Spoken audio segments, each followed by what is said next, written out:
Not only did he have 50-50 vision, but he had uneducated eyes.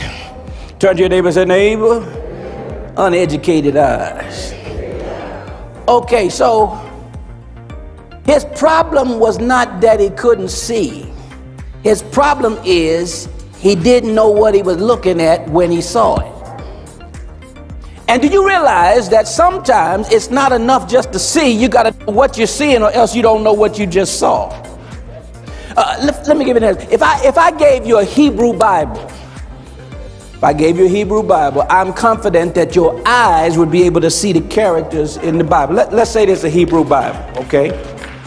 And if this is a Hebrew Bible and I gave it to you, first of all, most people in this room, I would assume, don't know ancient Hebrew. That's number one.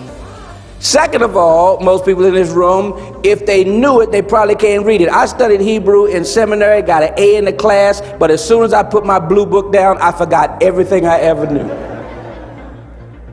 So that's another thing. Here's the other thing you don't know. If this is a Hebrew Bible, most people don't realize that Hebrews read from right to left, right.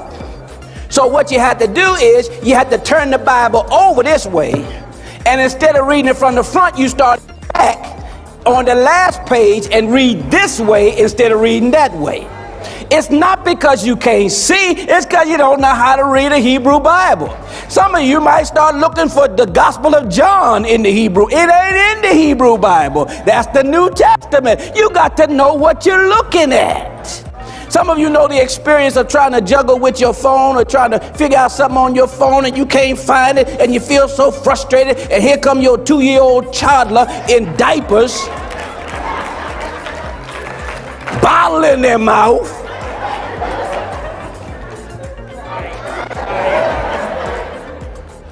Oh, that's what that was for.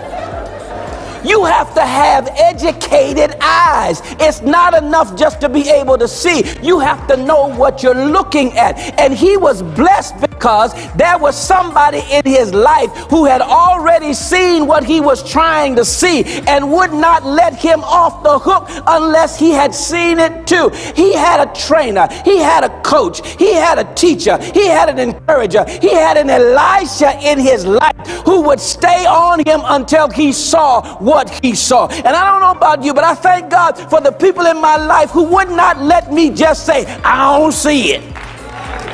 They say, go back and look again. People in my life who say, this is what you look for. This is how you see it. This is how you determine. And whenever you think about it, the greatest singers had somebody to tell them, look again. The greatest preachers, the greatest artists, the greatest evangelists, the greatest concert pianists, the greatest athletes, the greatest business people, the greatest anything had somebody in their life who would not allow them to just say, I don't see it, but would send them back and say, look again. This same prophet Elijah, in the chapter before that, there was a man named Naaman who had leprosy, and he came down to Elisha asking Elisha, could he heal him from leprosy? Elisha said, I want you to go dip in the Jordan River 7 times. And after Naaman had his attitude adjusted, he finally decided he was going to go dip in the Jordan River. And so he goes in this dirty, muddy Jordan River with leprosy, and he dips 1 time and gets up. He still got leprosy. Elijah said, look again, look again. He dipped the 2nd time, and the 3rd time, and the 4th time, and the 5th time, and the 6th time, and on the 7th time he came up and he looked at his hands, and his hands looked new. He looked at his feet, and his feet did too. That thing God has for you, that blessing God has for you, that anointing that God has for you, you may not get it on the first try. Dip and look again.